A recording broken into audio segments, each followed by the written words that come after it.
When I Lived in Modern Times is a 2000 novel by the British and Jewish author and journalist Linda Grant.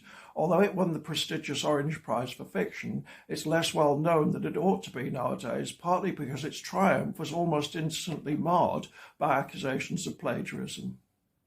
The likely truth is that Grant knew she couldn't afford to get the historical background wrong. The whole history of modern Israel is a highly emotive topic for some people, so she stuck as close to the primary sources as possible. Not only is there nothing wrong with that in any case, it's laudable, and it wasn't as if she didn't acknowledge those sources. When I Lived in Modern Times is about a young British and Jewish idealist called Evelyn Serd, who travels to Palestine, what later became the modern state of Israel, in 1946. "Palestine belongs to us," she cries. "What do we have to do with this place, England? It's nothing.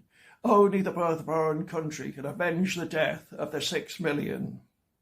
Evelyn goes to the Jewish Agency in London to arrange her emigration, but having no skills, she's politely rebuffed. So she applies to the Foreign Office, pretending to be a Christian tourist intent on touring the Holy Land. Soon she's living in a kibbutz, picking fruits and, thanks to that lack of skills, hosing down toilets. Disillusioned with rural life, she moves to Tel Aviv, where she gets a flat and falls in love with a demobbed British Jewish soldier who later turns out to be a member of a Zionist terrorist organisation called the Irgun.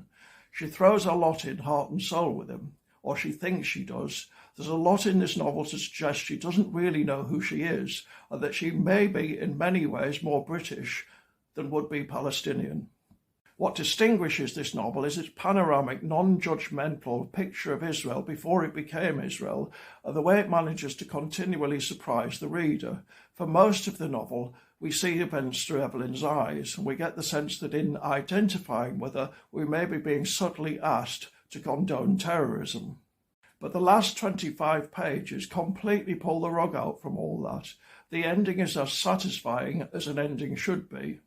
Back to those plagiarism accusations. I do think that in reading When I Lived in Modern Times, most people are likely to get a more memorable picture of early modern Israel than they would through reading a series of collected testimonies. Not necessarily more accurate, of course, but it is an outstanding novel. In any case, it's still very much in print, so why take my word for it?